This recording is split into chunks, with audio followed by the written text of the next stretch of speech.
خادم حسین رضوی صاحب کی بات کی جائے تو ان کی ایک لیگیسی ہے, ان کا ایک فینومینا ہے, لیکن آپ کو لگتا ہے کہ ان کے بیٹے جو ہیں اس لیگیسی کو آگے لے کر چل پائیں گے, اس فینومینا کو آگے لے کر چل پائیں گے, آسان ہوگا ان کے لیے؟ اور جیسے آپ کہہ رہے ہیں کہ بیسک سطح پہ جس طریقے سے تنظیم سازی کی جا رہی ہے ڈاکٹرز کے حوالے سے, خواتین کے حوالے سے, ڈو یو تھنک سو سر یہ بہت آسان ہوگا ان کے لیے؟ کیونکہ آلریڈی جیسے کہ آپ نے کہا کہ پچھلے جو الیکشنز ہیں ان کو, الیکشنز لڑنے میں بھی ان لوگوں کو کافی, اس جماعت کو کافی مشکلات کا سامنا رہا ہے, تو یہ تو دوبارہ جو ایلیگیشنز لگائی گئی ہیں دوبارہ بھی نیکسٹ الیکشنز پہ لگائی جا سکتی ہیں.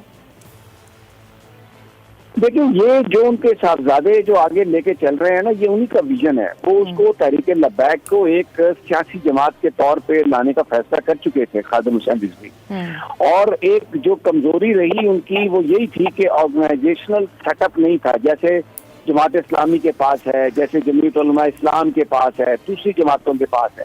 تو وہ اس سیٹ اپ کو, اس اسٹرکچر کو بنانا چاہ رہے ہیں. اور پھر دوسرا جو بریلوی طاقت ہے وہ ساری رورل ایریاز میں پھیلی ہوئی ہے, تو اربن سینٹرز میں اگر اس کو اس کا اسٹرکچر بنایا جائے تو پھر جو الیکشن جیتنے کے لیے جس چیز کی ضرورت ہوتی ہے انہیں وہ حاصل ہو جائے گی. میں یہ کہہ رہا ہوں کہ یہ وہ سوال ہے جس کو آج بڑی سیاسی جماعتیں ایڈریس نہیں کری. آج بھی آپ دیکھ لیں مین اسٹریم میڈیا پہ خادم حسین رضوی کا کون ذکر کر رہا ہے؟ اتنی بڑی سیاسی جماعت. بلاول بھٹو کو لیاری میں ہرانا پولیٹیکلی, یہ پیپل, یہ جو سیاسی اینیمل ہیں, جو سیاسی پنڈت ہیں, کبھی انہوں نے اس سے بات کی کہ یہ کیوں ہوا ایسا؟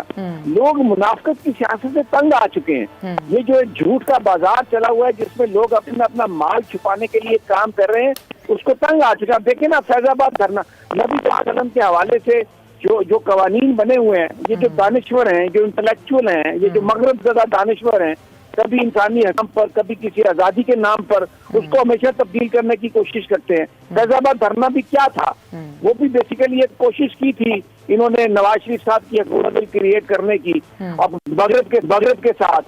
تو اس پر احتجاج ہوا اور اس پر الزام لگا دیا گیا کہ جس کے پیچھے ISI ہے, یہ تو فوج استعمال کرتی ہے. یعنی آپ دیکھیں نا فیصلے میں لکھ دیا گیا سپریم کورٹ کے. تو یہ وہ چیزیں ہیں. میں کہہ رہا ہوں کہ اس وقت بھی سیاست کہاں پر ہے؟ چند خاندانوں کے پاس ہے نا کہ جی ابو کو لانے دو, مریم نواز کہہ رہی ہیں, اور مولانا فضل الرحمان کہہ رہا ہے میرے نیب کو بند کر دو, پیپلز پارٹی بھی کیا کہہ رہی ہے, احتساب ہم سے نہ مانگے, مانڈوی والا کیا رولا ڈال رہا ہے. لیکن رانا صاحب ایک سوال میرا آپ سے ہے, اس میں بھی تو ہمیں ماروثی سیاست نظر آتی ہے نا. اب خادم حسین رضوی صاحب نہیں رہے تو ان کے بیٹے آ گئے ہیں, اور جیسے کہ ایک پرسیپشن بھی ہے, لوگ یہ سمجھتے ہیں کہ جو اس طرح کی جماعتیں ہیں ان کے پیچھے کہیں نہ کہیں جو ہے وہ اسٹیبلشمنٹ کا ہاتھ ہوتا ہے.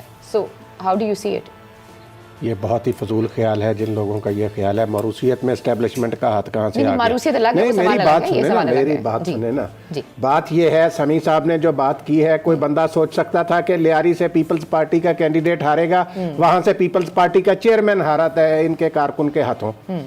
تو مسئلہ یہ ہے کہ عوام جو ہیں وہ اس قیادت سے جو اس وقت عوام کو گمراہ کر رہی ہے, اس سے تنگ آ گئے کہ یہ کیا تماشا ہے. یہ بلاول کی شکست جو ہے, اگر کوئی سبق سیکھنے والا ہوتا تو اس سے بہت بڑا سبق سیکھتے آصف زرداری صاحب, کہ لیاری کے عوام جو ہیں وہ 1970 سے لے کر 2018 تک پیپلز پارٹی کا ساتھ دیتے آ رہے تھے. کیا ہوا کہ پیپلز پارٹی کا چیئرمین ذوالفقار علی بھٹو کا نواسا, بے نظیر کا بیٹا, لیاری سے ہار گیا.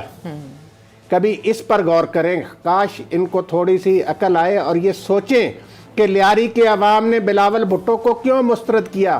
تو اس کو اتنا نہیں سمجھنا چاہیے کہ یہ جماعتیں جو ہیں یہ کچھ نہیں کر سکیں گی. یہ بہت بڑا چیلنج بن سکتے ہیں علامہ خادم رضوی کی. یہ مینار پاکستان پہ جو جلسہ کیا تھا PDM نے, جو خادم رضوی صاحب کا جنازہ تھا اللہ بخشے, وہ اتنا زیادہ تھا کہ اس طرح کے کئی جلسے اس میں سما جائیں.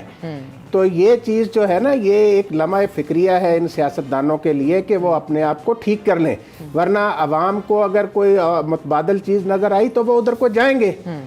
تو یہ جو ہے نا, یہ میں سمجھتا ہوں کہ رانا صاحب اگر آپ مجھے اجازت دیں, جی مجھے اگر اجازت دیں, خادم حسین رضوی کے لیے جو لوگ آئے تھے وہ ان کی ذات کے لیے نہیں آئے تھے, وہ جو وہ بات کرتے تھے وہ اس کے لیے آئے تھے. جو نبی پاک صلی اللہ علیہ وسلم کی جو محبت ہے اس کے لیے آئے تھے. ریاست مدینہ بنانے کا اس پاکستان کو جو ہر دل میں, ہر غریب کے دل میں جو خواہش ہے وہ اس کو پورا کرنے کے لیے آئے تھے. یہ جو کرپشن کے نام پر سیاست ہے اس سے بیزارگی کا وہ اظہار کرنے کے لیے آئے تھے. اب جو آرگنائزیشن ان میں ویکنیس ہے, اگر وہ دور ہو جائے, ان کے اندر جو بریلوی مقطع فکر ہے, میں کہتا ہوں اگر آپ اس کو ریلیجیس بنیادوں پر ہی ریلیجیس پولیٹیکل پارٹی بناتے ہیں, تو اس میں یہ جو دیوبندی مکتبہ فکر ہے اس سے بہت بڑا حلقہ ہے جو بریلوی مکتبہ فکر ہے، جماعت اسلامی سے بہت بڑا حلقہ ہے، لیکن کیونکہ یہ رورل ایریا میں پھیلے ہوئے اور وہ مولانا نورانی کے جو صاحبزادے ہیں انس نورانی، انہوں نے بھی اپنا سودا کر لیا، وہ جا کے کبھی بلوچستان کی بات کرتے ہیں، وہ ان کے پیچھے ہاتھ باندھ کے کھڑے ہو گئے. تو یہ ایک جو پاکستان کے اندر جو پولیٹیکل انجینئرنگ ہو رہی ہے، جس کا یہ تمام جو اپوزیشن کی سیاسی جماعتیں اب مل کے، جب بڑی کمپنی ہوتی ہے نا تو وہ چھوٹی چھوٹی کمپنیوں کو ساتھ ملا کے تو مارکیٹ میں چھوٹی دکانیں بند کرا دیتی ہے، پورے کاروبار پر قبضہ کر دیتی ہے. تو یہ جو اتحاد بنتے ہیں، کیونکہ خود میں اتنی طاقت نہیں ہے، خود میں اتنی ہمت نہیں ہے، اتنی فالوئنگ نہیں ہے، تو سارے مل کے اپنی ایک کارپوریشن بنا کے آگے بنایا اس کو بچانے کے لیے. اب ہم یہ کام کرتے ہیں. تو ایسے میں یہ جو تحریک لبیک ہے، جیسے ابھی رانا صاحب بھی کہہ رہے تھے، اس کو انڈر ایسٹیمیٹ مت کریں. یہ نبی پاک صلی اللہ علیہ وسلم کے جو ارشادات ہیں ان کی بات کرتے ہیں، یہ غریبوں کی عزت کی بات کرتے ہیں، یہ ریمائنڈ کراتے ہیں کہ پاکستان کیوں بنایا تھا، کس نے قربانی دے کے بنایا تھا. اور اگر نوجوان اس کا حصہ بن جائیں، اگر آرگنائزیشنل اسٹرکچر بن جائے، تو یہ جو منافقوں کی جماعتیں ہیں، یہ جو مفاد پرست ہیں، یہ جو کرپٹ ہیں، یہ جو اپنا مال بچانے کے لیے سب کچھ کر رہے ہیں، ان کی دکانیں بند ہو سکتی ہیں.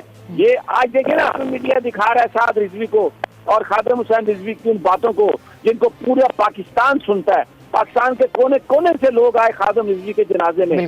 وہ صرف جنازہ پڑھنے نہیں آئے تھے، وہ یہ بتانے آئے تھے کہ ہم چاہتے ہیں کہ جو خادم رضوی بات کر رہا ہے اس کو عملی جامہ پہنایا جائے اور ہم اس کے لیے اپنی جان بھی دے سکتے ہیں. تو یہ ایک بڑا ایشو ہے آج کا. اور اس میں یہ جو بات ہے سعد رضوی کی، دیکھیں اپوزیشن کو کہا کہ آپ جلسہ نہ کریں پی ڈی ایم کو مینار پاکستان میں، انہوں نے وائلیٹ کیا اور وہ جلسہ انہوں نے کیا. لیکن جو خادم حسین رضوی کے صاحبزادے ہیں، ان کی جو جماعت ہے، ان کی جو شورا ہے، انہوں نے کہا ہم جانا رہتے ہیں. انہوں نے کہا نہیں سرکار میں، تو وہ مینار پاکستان نہیں گئے. اس وقت قانون کی خلاف ورزی کرنے والے یہ جو اپنے آپ کو معتبر کہتے ہیں یہ لوگ ہیں، اور قانون کو ماننے والے وہ سعد رضوی ہے جو خادم حسین رضوی کا بیٹا ہے، جس کے اوپر یہ الزام لگایا جاتا ہے، جن کے اوپر یہ الزام لگا کے ان کو خراب کرنے کی گئی، داغدار کرنے کی کوشش کی گئی. لیکن پاکستان کے عوام نے اس کو ریجیکٹ کر دیا کہ وہ ایجنسیوں کے لوگ نہیں ہیں. جو نبی کی بات کرتا ہے وہ تو وہ بات کرتا ہے جو ہر غریب، ہر مسلمان کے دل کی بات ہے. تو یہ ایک بڑا زبردست فینامنا ہے جو انفولڈ ہو رہا ہے. ٹھیک ہے صدیق سعدی صاحب، آپ اس کے اوپر کیا کہیں گے؟ اگر جس فینومینا کی بات کریں سمیع ابراہیم اور جس بیانیے کی بات کریں سمیع ابراہیم اور جس طرح سے ہم نے تدفین اور جنازہ دیکھا، میں نے بھی کبھی اتنی تعداد میں لوگوں کو نہیں دیکھا. تو جو موجودہ سیٹ اپ ہے جس میں ہماری پولیٹیکل جماعتیں ہیں اور مذہبی جماعتیں ہیں، تو ان کے لیے تو یہ بہت خطرے کی بات نہیں ہے؟ جی بالکل علینا، آپ ٹھیک بات کر رہے ہیں. سبھی صاحب نے بالکل یہ درست بات کی ہے کہ جو اس وقت سیاسی جماعتوں کا ایک سٹیٹس کو ہے اس کو توڑنے کے لیے بھی یہ بہت ضروری ہے. اور یہ میں آپ کو بتا دوں کہ جب لاہور میں الیکشن ہوا، ضمنی انتخاب ہوا اور کلثوم نواز نے اس میں حصہ لیا، تو اس میں بھی ان کی جماعت کے لوگوں نے اچھے خاصے لاہور سے جو ہے وہ ووٹ لیے تھے اور بڑی مشکل سے جو کلثوم نواز وہاں سے جیتی تھیں. 2018 کے انتخابات ہوئے تو 28 لاکھ ووٹ ان کے لوگوں نے لیے. اور یہ مذہبی جماعتوں میں جو اول نمبر کی جماعت ہے اس کے طور پر ابھر کر سامنے آیا. دوسری بات تو سمیع صاحب نے، رانا صاحب نے کاری دی کہ ان کا جو بلاول بھٹو زرداری کو شکست دی ان کے ایک ایم پی اے نے. تو اور جو مسلم لیگ نون کی ایسی نشستیں جو کہ یہ سمجھا جاتا تھا کہ جو بریلوی طبقہ ہے وہ مسلم لیگ نون کے زیادہ ساتھ ہے، ایسی نشستیں جو کہ وہ جیت سکتے تھے، 5000 یا 6000 کے سیٹ سے فرق سے ہارے، تو ان کو ہرانے میں بھی ان کا بڑا کردار تھا. کیونکہ جو ایک وہ فیض آباد کا جو دھرنا تھا اور جو ختم نبوت کے لیے یہ سارے لوگ وہاں پہ جمع ہوئے تھے، جو اس وقت کی پالیسیاں تھیں آپ کو پتہ ہی ہے، قومی اسمبلی میں بھی سارا جو ایک سلسلہ چلا تھا، تو اس کے اوپر ہی آ کر انہوں نے سٹینڈ لیا. اور بات یہی ہے، یہی بات ہے کہ جو لوگ ان کے جنازے پر وہاں پر آئے وہ واقعی یہ بات صحیح ہے کہ ان کی ذات کے لیے نہیں ہے. ان کی جو نظریہ تھا جس کو ہم آج کل بھی بہت سی جماعتیں بیچتی ہیں، جی ہمارا یہ نظریہ ہے، ہمارا یہ منشور ہے، لیکن انہوں نے تو عملی طور پہ اس کا خود بھی ثبوت دیا اور خود بھی بیٹھے رہے وہاں پہ اپنے لوگوں کے ساتھ وہاں پہ بیٹھ کے انہوں نے جدوجہد کی. تو جو سیاسی جماعتوں کا اس وقت ایک وراثتی سلسلہ بنا ہوا ہے